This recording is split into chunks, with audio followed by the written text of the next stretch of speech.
네, 우리 거룩한 예배자들, 우리 행복한 예배자들 모두 환영합니다. 우리 일주일 동안 어떻게 지내셨는지 궁금하네요. 우리 옆에 계신 분들하고 한번 이렇게 좀 인사를 할까요? 네, 담대한 영적 위장으로 사셨습니까? 하고 한번 인사해 볼까요? 네, 담대한 영적 위장으로 사셨습니까? 네, 여러분들 어떤 상황에서든지 절대 꺾이지 않았으면 좋겠어요. 어떤 것이든지 내가 다 소화해 주겠다. 이런 마음으로 좀 담대하게 사시기를 소원하고 그 마음 하나님께서 주실 줄로 믿습니다. 오늘은 그 하나님을 아는 지식이라는 제목으로 같이 좀 말씀을 나눌게요. 먼저 사진 하나 먼저 볼까요? 5마리의 사자 사진, 네, 5마리의 사자가 있었습니다. 각기 나름대로의 전투력을 가지고 있었죠. 크기가 큰 사자도 있고 적은 사자도 있고 각 색깔마다 암수가 구별되어서 저마다의 이제 나름의 역량이 있어요. 그런데 항상 위기의 순간 그들은 하나가 됩니다. 그 이름이 바로 뭐냐? 다음 사진 보여주세요. 그 이름이 바로 볼트론이에요. 볼트론. 하나가 되는 거죠. 오늘 여러분들 주보에 봤죠? 늠름한 볼트론의 모습. 저마다 크기도 다르고요. 색깔도 달라요. 하지만 그들이 하나가 될 수 있었던 이유가 있습니다. 그것은 그들이 단 하나의 목적을 가졌기 때문이에요. 그 목적이 무엇입니까? 지구의 평화예요. 지구의 평화.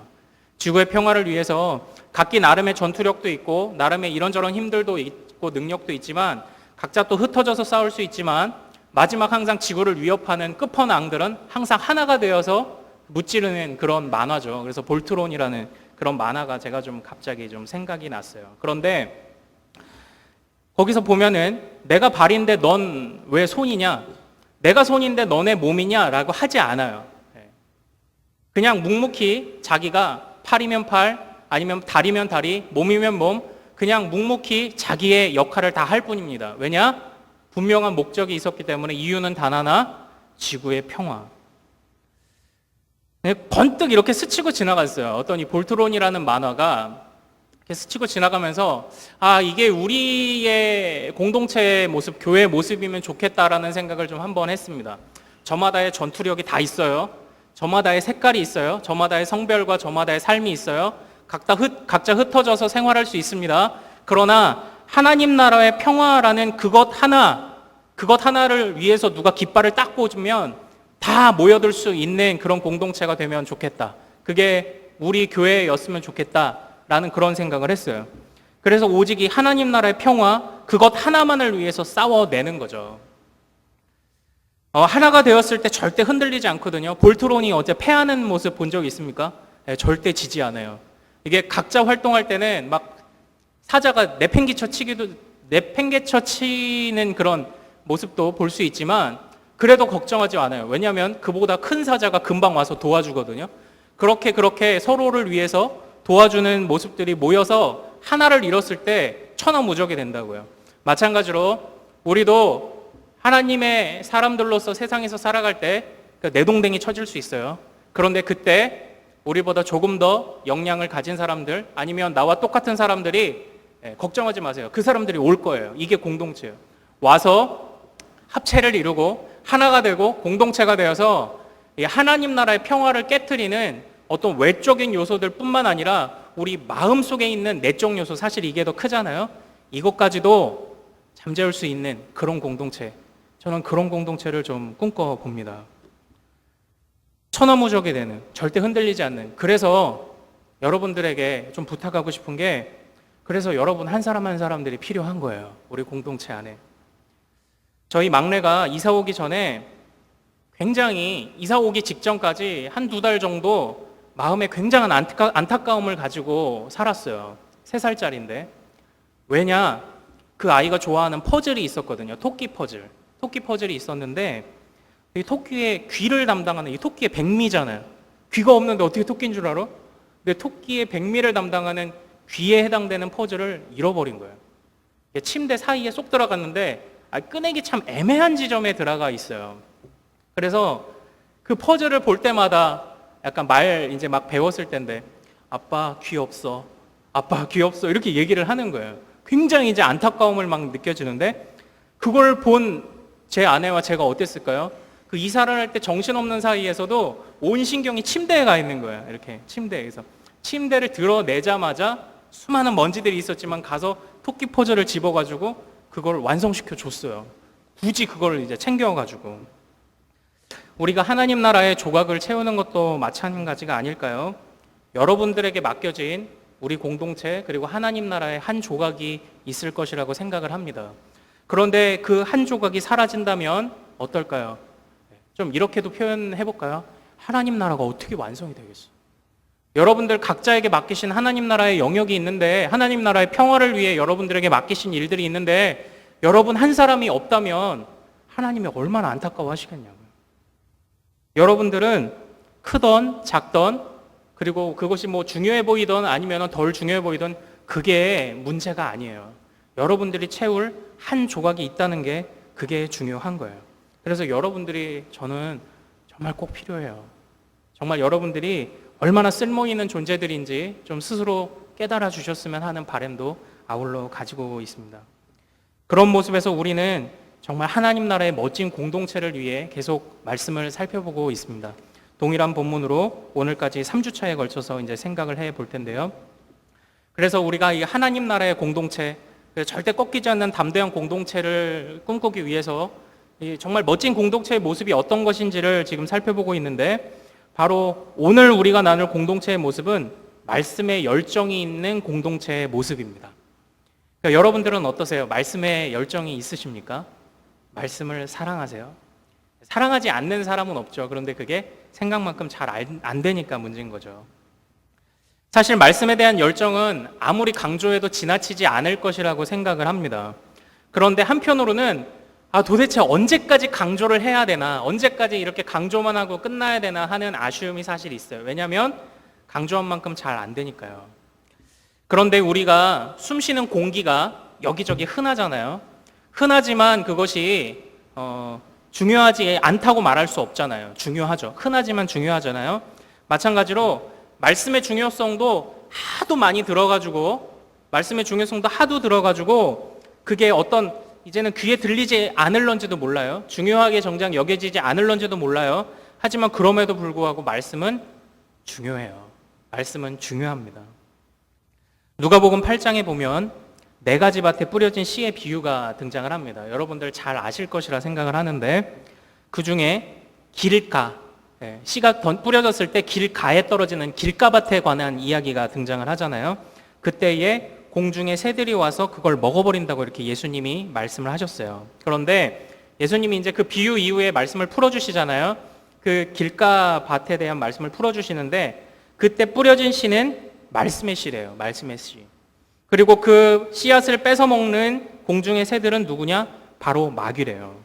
우리 화면 한번 보고 말씀 좀 같이 읽어볼까요? 네, 같이 읽어요. 시작. 길가에 있다는 것은 말씀을 들은 자니 이에 마귀가 가서 그들이 믿어 구원을 얻지 못하게 하려고 말씀을 그 마음에서 빼앗는 것이요. 네, 여기서 여러분들 어차피 우리가 사는 삶이 다 영적 전쟁이라고 생각을 해본다면 우리의 주적은 누굽니까? 네, 우리의 주적은 마귀잖아요. 마귀. 그런데 그 마귀가 여러분들에게서 가장 뺏고 싶은 게 뭐냐? 그게 말씀이야. 그게 말씀이야.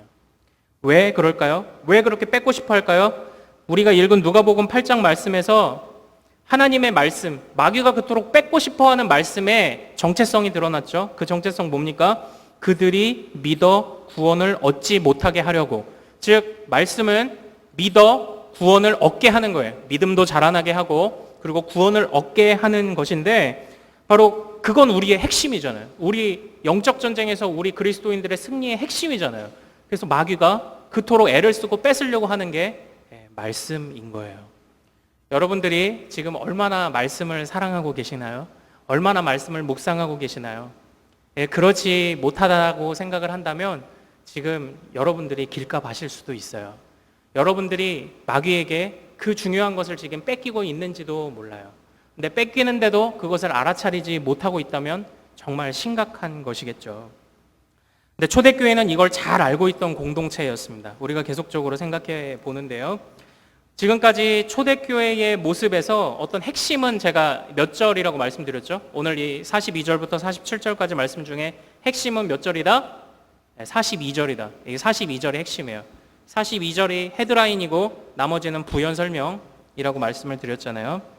사도의 가르침, 42절 보죠. 42절 같이 한번 다시 읽어보죠. 시작. 그들이 사도의 가르침을 받아 서로 교제하고 떡을 떼며 오로지 기도하기를 힘쓰니라. 아멘.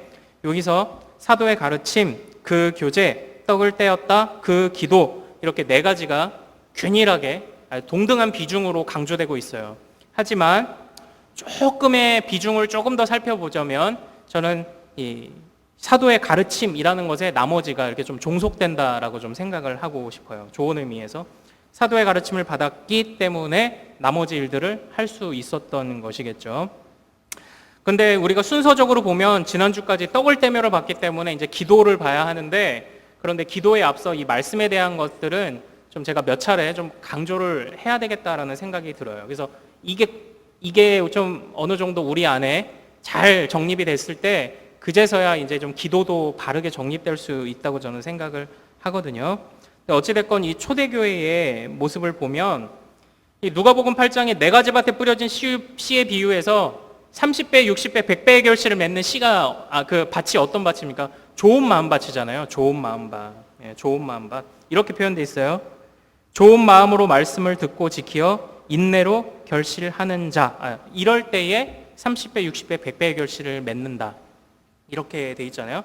근데 바로 이 모습이 초대교회 안에 있었던 거예요. 그러니까 믿는 사람들이 점점 더 이제 커져가는 것이겠죠. 또 그렇게 커져가면 또 이제 약간 신나서 어느 정도 지나면 이게 약간 공동체가 저절로 굴러간다는 느낌이 아마 들었을 거예요. 그러니까 정말 폭발적으로 늘어나는 거죠. 그러니까 성령의 바람, 말씀의 바람을 탄 거예요.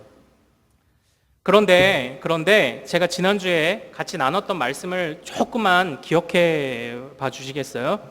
지난주에 초대교회에 어떤 떡을 떼는 교제의 모습의 특징적인 모습이 하나가 있었는데, 그게 뭐냐면 성전에서 모이는 대그룹, 가정에서 모이는 소그룹이 있었어요. 근데 대그룹과 소그룹으로 모였던 이유는 무엇입니까? 어떤 뭐 지도자들이 그것을 막 강조해서 막 다그쳐서, 물론 그것도 있었겠지만 자발적이라는 것으로 보는 게 더 좋아요. 자발적인 부분들이 분명히 있었어요. 왜냐하면 잘 됐으니까. 그냥 막 시킨다고 잘 하나요? 아니잖아요. 근데 자발적이니까 잘 돌아갔겠죠. 그런데 그렇게 대그룹과 소그룹으로 나뉘어졌던 이유가 뭐라고 했습니까? 대그룹만으로는 하나님의 은혜를 받아 누리기가 이제 부족한 거예요. 그리고 그 안에서 나 자신의 쓸모 있음을 발견하기가 부족한 거예요. 왜냐하면 커다란 공동체에서는 일하는 사람들이 한정돼 있잖아요. 그리고 그 사람들이 좀 돋보이잖아요. 그런데 소그룹으로 오면은 나도 쓸모 있음을 깨닫는 거지. 나도 이 안에서 하다못해 나도 내 집을 오픈하고 물 한 잔이라도 대접할 수 있고, 이런 부분에서 자신의 쓸모를 발견하게 되는 거거든요. 그래서 어떤 공동체의 하나됨을 대그룹과 소그룹, 어떻게든 그것을 경험시키게 하려고, 그리고 나만 경험하는 것이 아니라 내 상대, 우리 다른 지체에게도 그 하나됨의 맛을 경험시켜주기 위해서 대그룹으로도 모이고 소그룹으로도 모인 거예요. 그런데 이것에 대한 것이 바로 하나님의 말씀과 관련이 있어요. 그들이 정말 대그룹과 소그룹 안에서 자신의 진정한 가치 있음을 깨닫는 순간이 언제였을까요? 물론 나도 대접할 수 있구나, 나도 공동체 일원이구나를 깨닫는 것뿐만이 아니라 그 안에서 사도들의 가르침이, 대그룹에게 선포된 가르침이 소그룹에 가서 이게 더욱더 예리하게 이렇게 다져진 거죠. 사도들의 가르침. 바로 그 말씀에 대한 가르침을 또 충분히 받아 누려서 대그룹이든지 소그룹이든지 그 안에서 어떤 자신의 가치를 발견하게 됐던 것이 바로 초대교회의 모습입니다.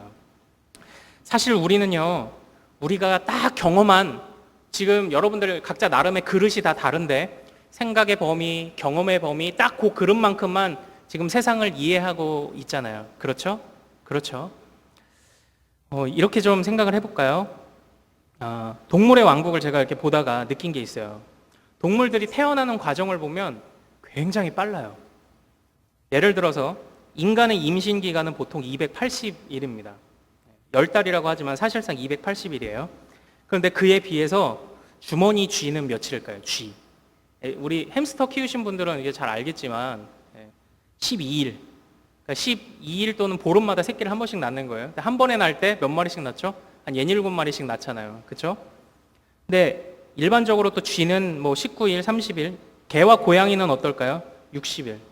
1년이면은 한 4, 5마리씩 새끼를 한 2, 3번씩 낳는 거예요. 아주 짧죠. 그러니까 어떤 입덧할 이런 시간도 없이 그냥 임신하고 낳고 임신하고 낳고 이런 거예요. 그런데 물론 인간보다 임신 기간이 훨씬 긴 동물도 있기는 해요. 물론 기린과 낙타는, 기린은 400일, 낙타도 400일, 코뿔소 560일, 코끼리가 며칠일까요? 코끼리 2년, 730일. 뭐 등치가 크니까. 그런데 뭐 임신 기간이 긴 동물일수록 몸집이 아주 크고 빨리 자란다는 특징이 물론 있기는 하지만 어쨌든 그냥 어떤 번식력으로만 놓고 보면 동물들이 굉장히 효율적이죠. 빠르죠. 빠르고 효율적이고. 그런데 뭐 임신 기간이 길다고 해도 그들이 효율성이 없느냐? 아니에요. 태어나자마자 걔네들은 걸어요. 태어나자마자 막 뛰어다녀요.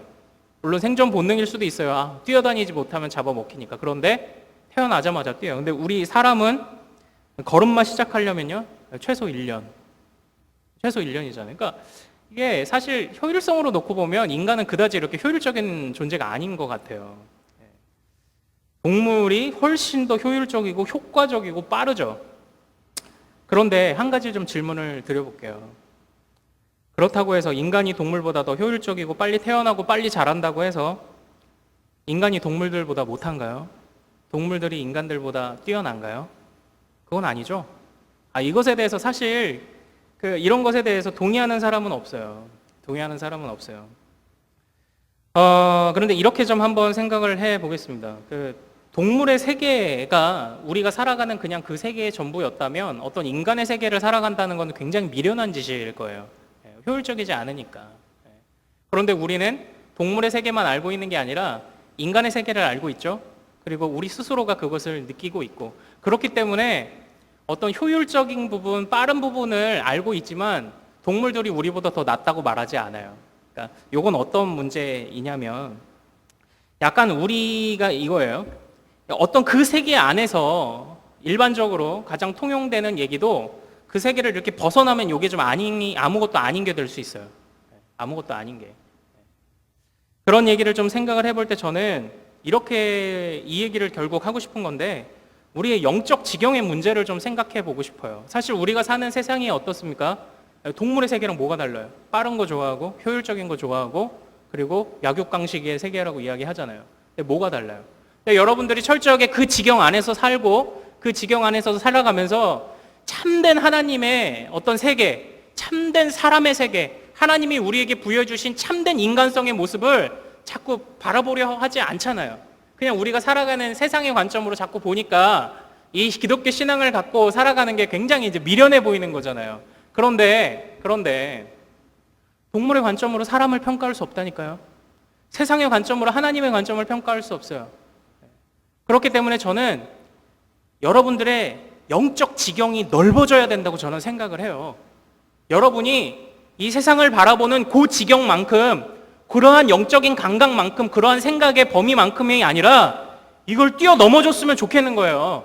이걸 뛰어넘어서 하나님이 우리에게 주시는 이 영적 지경의 그 넓이가 얼마나 넓고 깊고 풍부한지 그걸 좀 경험해 주기를 바라는 거예요. 그것이 어떻게 시작이 되느냐? 그게 바로 말씀으로부터 시작이 됩니다. 초대교회가 그렇게 어려움을 겪으면서 그럼에도 불구하고 그렇게 그 모든 것들을 극복해냈던 이유? 이걸 맛봤기 때문이 아닐까요? 이걸? 그렇게 말씀의 위력을 맛보고 진짜 30배, 60배, 100배의 결실을 맺네? 영적인 지경이 그만큼 넓어졌기 때문에 이 세상의 좁은 지경들에 관해서는 눈에 안 들어왔던 것이 아닌지 좀 그렇게 한번 좀 생각을 해보고 싶어요.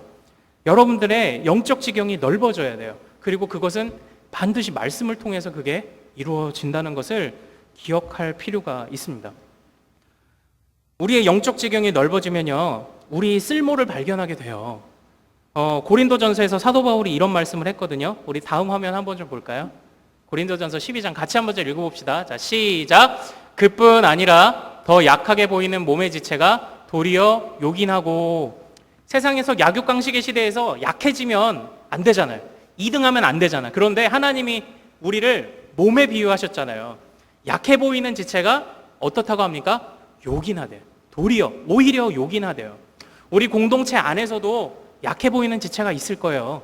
육신적으로 아니면은 영적으로든. 그러나 그 지체가 우리 공동체가 얼마나 담대할 수 있는지, 얼마나 하나 될 수 있는지, 얼마나 강할 수 있는지 판단해주는 척도라고 생각을 하면 그런 지체들도 우리 안에서 도리어 요긴한 거죠.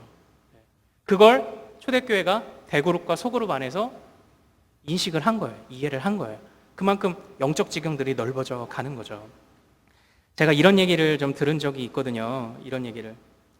하나님이 과연 나 같은 사람은 제가 이렇게 생각 안 하죠. 하나님이 제 같은 사람도 사용하실까? 약간 이런 생각을 할 때 혹시 있지 않습니까? 예, 예. 그 예전에 우리 김남준 목사님이 쓰신 책들 있잖아요. 그 게으름. 이거 이렇게 대표적이었잖아요. 게으름.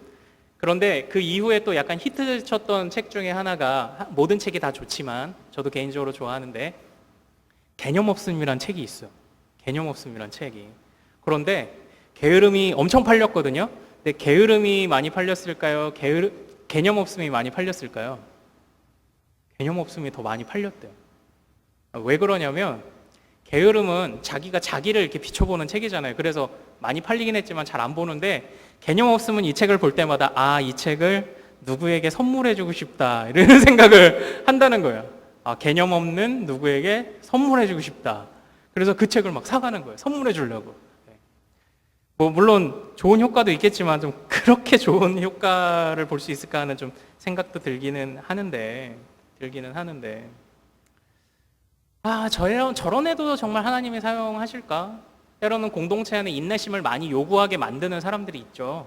근데 저런 사람도 사용하실까? 이런 생각들을 한편으로 하지만 우리가 힘들 수 있어요. 하지만 제가 들었던 감동적인 얘기가 이제 나오는데, 어떤 분이 이렇게 말씀하셨어요.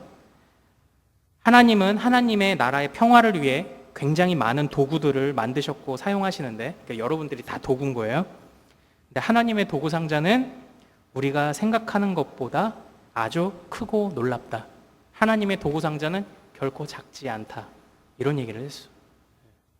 우리 집에 도구 상자만 열어봐도 십자 드라이버, 일자 드라이버, 십자 드라이버만 해도 작은 것부터 큰 것까지 구비가 되어 있고, 자전거를 고치는 육각 렌치만 해도 3mm짜리부터 뭐 한 7, 8mm까지 이게 수도 없이 많이 있거든요. 하나님의 도구 상자는 굉장히 커요. 그러니까 저런 애들도 라는 생각을 들게 만드는 사람도 하나님의 도구 상자 안에 있어요. 마찬가지로 여러분들도 다 하나님의 도구 상자 안에 있습니다. 그것을 깨닫게 하는 게 말씀이에요. 말씀. 그것을 깨닫게 해줄 수 있도록 공동체를 단단하게 해주는 것, 그게 이제 말씀이에요. 제가 아까 이제 저희 막내가 좋아했던 퍼즐의 예를 들었지만, 제 막내가 이제 자라면서 퍼즐의 피스가 이제 수가 좀 늘어나거든요. 점점. 그 토끼 퍼즐은 5피스짜리예요. 5조각만 맞히면 끝나요. 근데 이걸 하나씩 깨더니 요즘에는 한 4, 50피스 정도를 이렇게 맞추거든요. 3살. 여러분도 다 그랬어요. 천재 아니에요? 근데 이게 피스가 점점 늘어나는데, 또 우리는 또 이렇게도 생각해 볼 수 있겠죠. 하나님이 그리고자 하시는 그림은 굉장히 넓어요. 그래서 여러분들 한 조각 한 조각이 필요한 거예요. 그걸 통해서 좀 말씀을 통해서 좀 그걸 발견해 가기를 바랍니다. 그런데 결국 문제가 뭐예요? 내가 지금 그걸 몰라서 이러는 게 아닌 거잖아요. 내가 지금 그걸 몰라서 이러는 게 아니야. 하나님의 말씀을 왜 우리는 가까이 하지 못할까요? 저희 지금 어느 한 목장에서는 저희가 지금 해석학을 배우고 있거든요. 말씀을 좀 잘 살필 수 있는 방법에 대해서 좀 나누고 있는데, 그래요. 해석학을 배우지 못해서일 수도 있어요. 성경을 해석하는 법. 그러니까 거기선 바다라고 표현을 했거든요. 시간의 바다, 문화의 바다, 공간의 바다, 이렇게 이런 것들이 있는 거죠. 간격이 존재하는 거죠. 그래서 하나님의 말씀을 가까이 하지 못하는 것일 수도 있어요. 그리고 아까 우리가 말했던 것처럼 우리의 영적 지경이 너무 좁아서 세상에만 눈을 맞춰져 있어서 그 너머의 세상을 경험해보지 못했으면서도 넘어서기가 두려워서 말씀을 못 보는 것도 물론 있겠죠. 그런데 많은 이야기들이 있지만 저는 오늘 이 이야기를 좀 다뤄보고 싶어요. 때는 바야흐로 2009년 초반, 여러분들 미니홈피 하나씩은 다 가져보셨죠? 예. 싸이월드 미니홈피 하나씩은 다 가져보셨는데, 그런데 2009년 그때까지만 해도 여전히 아직 스마트폰이 안 나왔을 때로 기억을 하는데, 여전히 그때까지도 미니홈피가 인기였어요. 근데 이 미니홈피라는 게 굉장히 이게 독특한 심리를 불러일으키잖아요. 약간 눈물의 셀카 이런 것처럼 누가 나를 봐줬으면, 아니면은 누구에게 보여주고 싶다, 약간 이런 관음과 피관음의 그 묘한 심리학의 결정체가 어떤 싸이월드다, 이런 얘기를, 미니홈피다 이런 얘기를 좀 들어보기도 했는데, 또 이런 적 없으세요? 내가 독사진을 찍었는데 누가 스크랩 해간 흔적이 이게 있는 거야. 스크랩 개수가 이렇게 내 독사진에 올라가는 거야. 이런 약간 막 가슴 떨렸던, 누구지 하고, 근데 나중에 알고 보니까 엄마에게 일촌 신청 들어와 있고, 엄마의 우리 아들 막 이래가지고 올라가 있고, 이런 경험들 또 있었을 거라고 생각을 하는데, 요즘은 물론 페북을 통해서 그렇게 할 거라고 생각을 해요. 근데 그 당시에 소개팅을 하려면 이게 코스가 있었어. 소개팅을 하려면 일단 미니홈피를 찾는 거야. 검색, 출생연도와 이름이 특이하면 특이할수록 좋아요. 저는 제 이름 검색하면 3명 나왔거든요. 3명 딱 나왔어. 또 특이하면 특이할수록 좋아요. 그런데 그래서 그걸 검색을 해서 소개팅 하기 전에 싸이 한 번을 이렇게 훑어보고 나가는 거죠. 근데 저도 마찬가지였거든. 저희 집사람과 2008년 말에 이제 그 소개팅을 할 때 연락처와 이름을 받았잖아요. 그러니까 이제 검색을 막 해가지고, 또 검색해서 안 나오면 어떻게? 걱정하지 마세요. 파도 타기를 하면 돼. 파도 타기에서 이렇게 타고 가면은 한 진짜 3개 정도 넘어가면 아는 사람 그 사람 나오잖아요. 그래서 아, 이런 사람이구나라고 이렇게 대충 스크린을 이제 대충 스캔을 하고 간 거예요. 그런데 어쨌든 이게 소개팅이 잘 된 거예요. 여러분들 약간 제가 의외성을 자꾸 여러분 삶에 부여해야 된다, 삶의 패턴을 좀 벗어나는 것도 중요하다 얘기하는 것 중에 하나가, 내가 그 산증이냐. 내가 소개팅을 절대 안 한다고 했거든요. 근데 처음 나간 그 소개팅에서 나는 결혼을 했어. 그리고 제가 제일 생각하지 않았던 이상형이, 난 동갑 싫다, 음악한 사람 싫다 이랬는데, 우리 집사람 동갑에 음악했어. 그게 소개팅에서 일어난 거예요. 의외성을 부여하는 게 도움이 또 되기도 해요. 어쨌건 다시 본론으로 돌아와서 잘 됐어요. 잘 진행이 됐어요. 그러니까 어떻게 해요? 이제 막 사랑이 꽃피어갈 무렵에 일촌 신청을 해야 되잖아. 그거 일촌명을 뭐로 할까? 약간 처음 수줍게 사랑을 시작하는 거라 일촌명을 딱 했는데, 남들이 그 일촌명을 보고 약간 뭐라 안 하는데, 나만 그런 거죠. 뭐라 하지 않을 정도의 일촌명을 고민하고 이렇게 해가지고 일촌을 맺고, 그럼 일촌을 맺고 나면 어떤 변화가 생깁니까? 그동안 안 보였던 사진들이 보이기 시작해.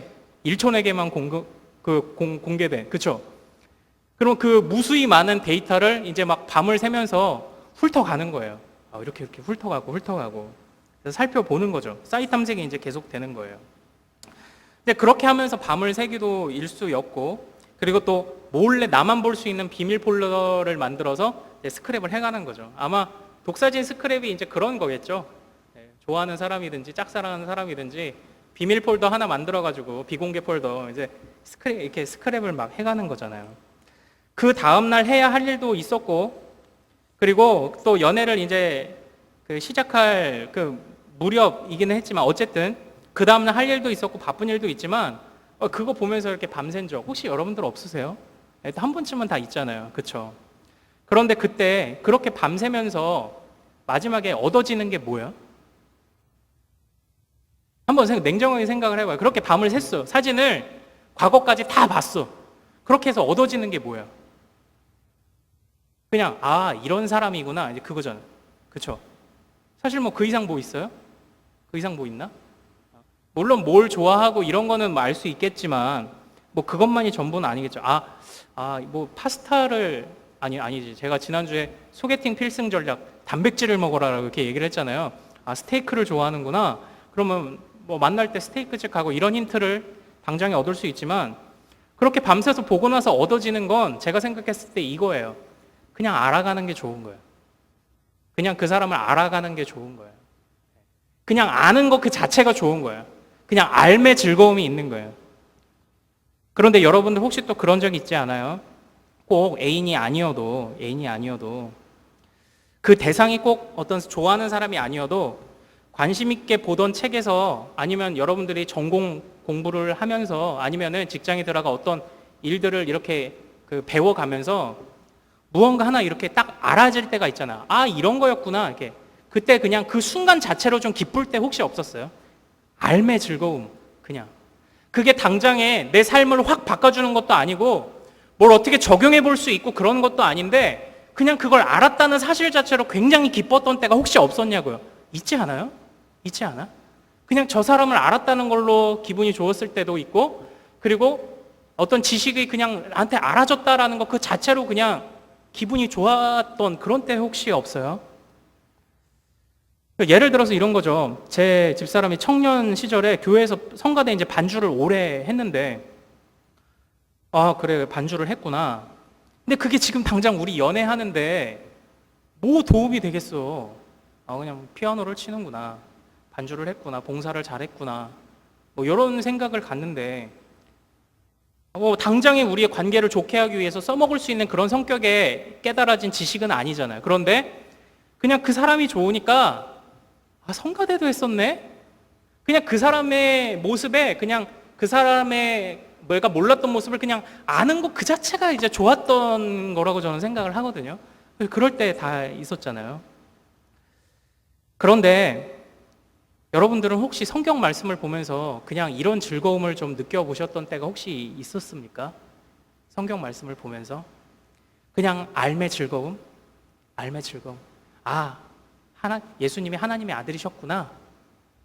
하나님이 기적을 일으키셨구나. 아, 레위기를 보면서 그냥 거룩하게 살아야 하는구나. 그냥 그거를 깨닫는 것만으로, 그 자체로 혹시 삶의 즐거움을 느꼈던 때 혹시 있으세요? 물론 있겠지만, 한편으로는 저는 요새 조금 이런 게 좀 부족하다는 생각을 좀 할 때가 있어요. 왜냐하면 성경 말씀을 보면 우리의 삶에 적용해야 되는 게 맞아요. 그런데 약간 적용 증후군에 걸린 것처럼 어떻게든 적용을 하려고 애를 쓰는 게 정말 귀한데, 이게 너무 과다하다 보니까 적용할 수 있는 말씀만 먹으려고 하는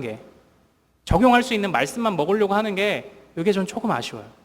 마치 적용거리가 없으면 이게 말씀의 능력이 없는 것처럼 생각하는. 근데 그게 아니잖아요. 우리가 이 성경 말씀을 어떤 이 적용도 분명히 중요한데, 너무 적용하다 보면 성경 말씀을 굉장히 그냥 좋게 말해서 실용적인 관점에서만 사용을 한다고요. 근데 이 실용적인 관점이라는 게 뭐냐면, 실용적이지 않으면 의미가 없는 거잖아요. 근데 성경 말씀은 우리에게 어떤 적용을 하고 우리 앞길을 열어주는 차원도 있지만, 그냥 하나님을 아는 지식, 그것 하나를 우리에게 주는 데 있어서의 굉장한 의미를 가지는 것이 이 성경의 본질이 아닙니까?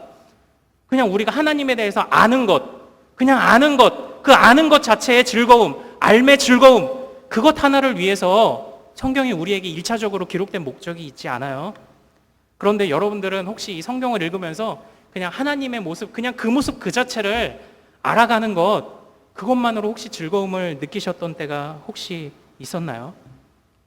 그렇지 않다면 때로는 물론 더 배우고 뭐 해석학도 배우고 시간과 공간과 문화의 간격들 넘어서서 또 문맥도 보고 더 많은 것들을 더 알아가기 위해 노력해야 되지만, 때로는 그것들을 다 내려놓고 그냥 오로지 하나님의 말씀만 집중하며 그냥 그 안에서의 얻어지는 삶의 즐거움을 위해서 싸워보는 것도, 그것을 위해서 씨름해보는 것도 저는 여러분들에게 필요하다고 생각을 합니다.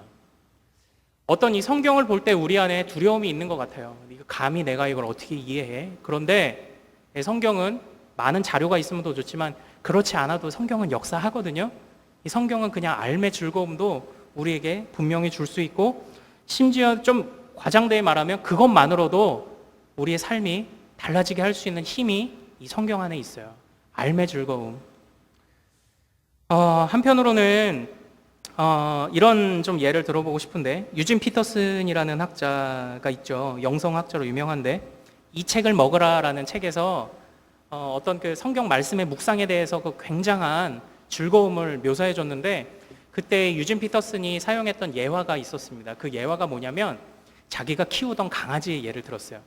이 강아지에게 강아지가 어느 날 숲속에 들어가더니 어디서 뼈다귀를 하나 막 이렇게 땅에 파가지고 뼈다귀를 하나 물어온 거예요.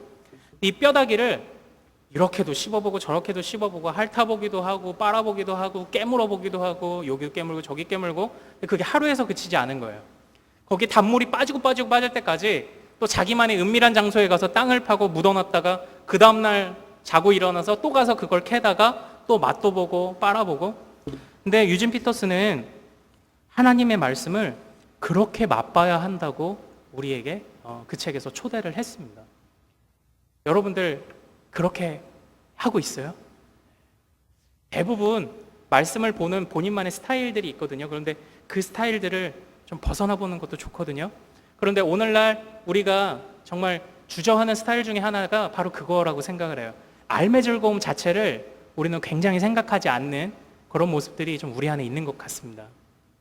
깨물어도 보고 씹어도 보고 빨아도 보고, 물론 나의 영적 지경이 넓어지기 전에 내 범위만큼 생각하겠지만 그럼에도 불구하고 우리가 하나님의 말씀을 진짜 가르렁거리면서 그것에 달려드는, 뼈다귀에 달려드는 강아지처럼 그것들을 씹고 뜯고 맛보고 즐길 때 그것에 대해서 삶의 즐거움이 깨달아지고 그 안에서 자꾸 새로운 맛이 막 나오는 거예요.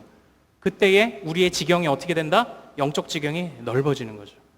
넓어져서 개인뿐 아니라 공동체를 향하여 그 넓어진 영적 지경이 흘러나오고, 그때에 지극히 아주 작은 자라 할지라도 도리어 요긴함을 깨닫게 되는 공동체가 우리는 될 거라고요. 말씀에 대한 삶의 즐거움을 좀 생각해 주셨으면 좋겠습니다. 우리 사진 좀 한번 볼까요? 여름이니까 요거 신경 쓰죠. 비포 앤 애프터 사진 어떠세요? 요즘 몸짱들 되고 싶어서 난리잖아요. 몸짱. 그래서 얼마나 몸짱 열풍이 부냐면 이런 사진도 있더라고요. 한번 보여주실래요? 다음 사진. 이거 몸짱 만들어주는 패드. 이걸 뭐라고 해야 되지? 식스팩 뽕, 약간 이런처럼 식스팩 뽕 이런 것도 나오는 거예요. 몸짱 열풍이 이런 것까지도 만들고, 식스팩도 성형으로 만들어줄 수 있다면서요. 그렇게 얘기를 하는데, 그래서 인터넷에 유튜브나 아니면 네이버 가서 검색만 해보세요.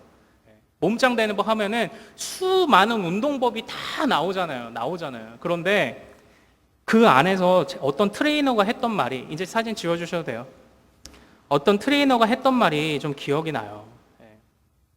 사실 이 몸짱이 된다는 건 정말 좋은 일인데 몸짱을 유지하는 게 굉장히 어렵지 않습니까? 식이요법도 해야 되고, 그리고 또 굉장히 많은 시간 투자를 해서 운동도 해야 되고. 근데 어느 트레이너가 이렇게 얘기했어요. 몸짱이 되는 건 정말 어렵고 유지하는 것도 어려운데 왜 그렇게 다들 몸짱만 되려고 하세요? 그냥 사랑하는 아이와 시간이 날 때 지치지 않고 놀아줄 만큼의 건강을 유지할 정도로 운동을 하면 안 되나요? 내가 직장 생활을 하면서 그리고 내 가족들과 좀 더 오랜 세월을 살기 위해서 그렇게 건강을 유지할 만큼만 운동을 해도 괜찮아요 라고 이렇게 얘기를 한 게 저는 이게 더 와닿았어요. 다 몸짱 아니어도 돼. 그런데 내가 뭐라고 했어요? 제가 처음에 여러분들과 만났을 때 초반에 어떤 운동을 하는데 살이 안 빠지잖아.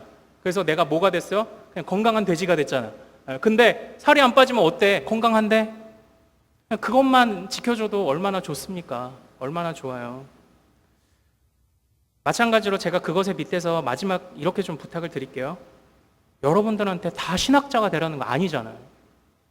다 영적 몸짱이 되라는 거, 제가 그걸 바라는 거 아니잖아요. 그냥 여러분들이 세상에서 상처받지 않을 만큼만, 세상에서 꺾이지 않을 만큼만, 우리 공동체를 해치지 않을 만큼만, 여러분들이 세상에서 정말 자기의 가치, 나 자신의 가치 있음을 정말 잊어버리지 않을 만큼만 그 정도로만 좀 말씀을 사랑해주면 안 되겠냐. 제가 이걸 좀 부탁하고 싶은 거예요. 이걸. 여러분들 보고 다 목사, 다 전도사 되라는 거 아니잖아요. 다 신학자 되라는 거 아니잖아요. 세상에 와서 꺾여 와도 돼요. 항상 어떻게 승리하겠어. 근데 꺾여 와도 되는데, 그런데 꺾였을 때 내가 공동체로 찾아와야 되겠다는 그런 영적 감각이 생길 만큼만 말씀을 좀 사랑해 달라는 거예요. 여러분들이 상처받지 않을 만큼만, 여러분이 그렇게 삶을 좀 행복하게 살 만큼만 그만큼만 말씀을 좀 사랑해주면 어떨까? 그것을 적용하기 위해서도 애써야 하지만 그냥 하나님이 하신 일 그 자체를 알아가는, 좋으니까 연인을 알아가듯 그것을 위해서도 노력해주면 어떨까? 저는 좀 이렇게 부탁을 하고 싶습니다. 아무쪼록 하나님의 말씀이 여러분들에게, 하나님을 아는 지식 그 자체가 여러분들의 삶에 가까이 있기를 바라요. 그리고 오늘 조금 더 그 말씀에 한 걸음 가까이 가봅시다. 이 시간으로 제발 좀 만족하지 마세요. 여러분, 뱀처럼 밥 한 번 먹고 막 2달간 밥 안 먹고 이러지 마세요. 여러분, 이 시간에 먹은 말씀 그렇게 많지 않아요. 주중에 먹어야 돼요. 얼만큼만? 여러분들이 상처받지 않을 만큼만, 여러분들이 행복할 수 있을 만큼만, 그것부터 시작을 합시다. 그때 하나님이 여러분들의 영적 지경을 넓혀주실 줄로 믿습니다. 믿습니다. 우리 같이 좀 찬양하고 기도할까요? 말씀이 우리 안에 평안을 주실 것입니다. 우리 공동체에 평안을 주실 것입니다. 세상의 상처 안에서도 평안을 주실 것입니다. 말씀이 그것을 이끌어 가실 것입니다. 같이 찬양하고 좀 기도합시다. 평안을 너에게 주노라. 평안을 너에게 주노라. 세상이 줄 수 없는, 세상이 줄 수 없는, 세상이 알 수도 없는, 세상이 알 수도 없는 평안,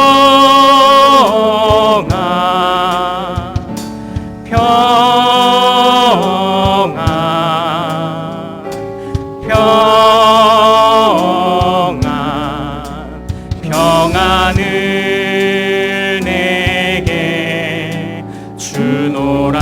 한 번 더 고백하죠. 평안을 내게 주노라. 평안을 너에게 주노라.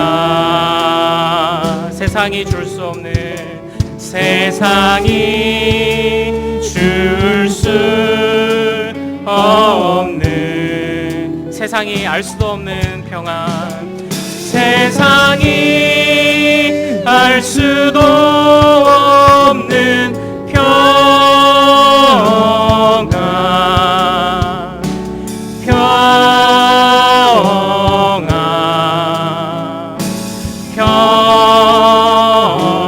평안, 평안을 내게 주노라. 우리 시간 같이 좀 합심하여 기도하기를 소원합니다. 여러분들의 영적 지경이 정말 넓어지기를 바랍니다. 그래서 하나님의 그 더 넓고 깊은 세계 안에서 여러분들이 정말 자신의 가치를, 참된 인간의 가치를 발견해 가기를 원해요. 동물의 세계와 같이 약육강식의 세계에서 형성된 여러분의 영적 지경이 아니라 말씀을 통해서 정말 이 세상을 이끄시고 이 세상을 만드신 하나님의 지경이 여러분들의 것이 되기를 바랍니다. 다 강하고 완전히 천하무적이 될 수 없어요. 그렇기 때문에 공동체가 필요합니다. 여러분들이 행복할 수 있을 만큼의, 다 몸짱이 아니어도 좋습니다. 행복할 수 있고 상처받지 않을 만큼의, 그만큼의 말씀에, 그만큼의 하나님을 아는 지식을 갖는 것만으로도 충분하다고 생각을 합니다. 나머지는 우리 공동체가 책임지겠습니다. 나머지는 우리 하나님께서 책임져 주실 줄로 믿습니다. 우리 이것을 위해 기도합시다. 하나님, 말씀을 조금 더 가까이 하게 하옵소서. 말씀을 더 사랑하게 하옵소서. 말씀을 통하여 영적 지경이 넓어지게 하옵소서. 개인과 공동체로 흘러가게 하옵소서. 우리 주여 한번 부르고 같이 기도하겠습니다. 주여! 거룩하신 아버지 하나님, 은혜와 사랑을 감사드립니다.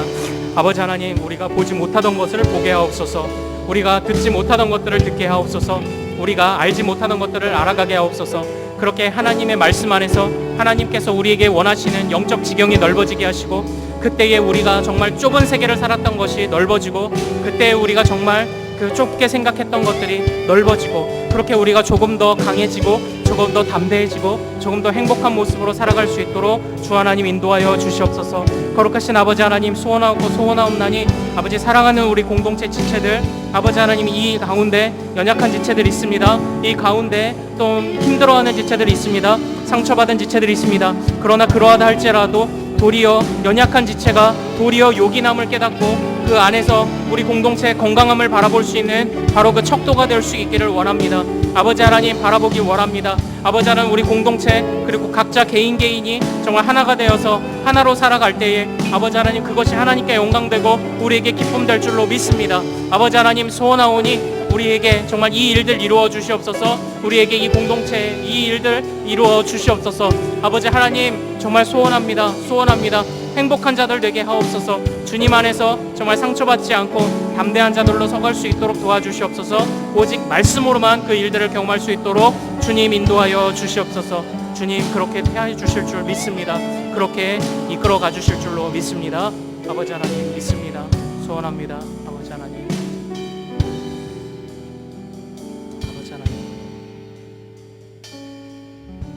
하나님 정말 그 어떤 송이꿀보다도 달콤한 하나님의 말씀의 그 참맛을 우리 공동체, 우리 각자 지체들 개인이 누리기를 원합니다. 그래서 우리 공동체 또한 각 지체의 영적 지경이 넓어지게 하시고 그리고 그것이 항상 하나님 나라의 온전한 평화라는 온전한 목적 안에서 우리가 정말 서로 지체로서 그리고 공동체를 이루고 그리고 우리가 하나 되어서 서로 높으냐 낮으냐를 따지지 않고 오직 하나님 나라의 평안 그것 하나만을 위하여서 그 목적 하나만을 위하여서 달려갈 수 있는 정말 우리 사랑하는 대전중앙교회 청년들 또한 모든 성도들 될 수 있도록 주님 인도하여 주시옵소서. 아버지 하나님 우리가 세상에서 행복할 수 있고 상처받지 않을 만큼 우리가 말씀을 사랑하길 원합니다. 그만큼 더 하고 있지 못하는 우리의 미련함을 용서하여 주시옵소서. 주님 함께해 주실 줄 믿사오며 우리 주 예수 그리스도 이름으로 기도하옵나이다. 아멘. 우리 하나님께 영광의 박수 한번 올릴까요? 네. 아멘. 하나님께서 분명히 이루어 주실 줄로 믿습니다.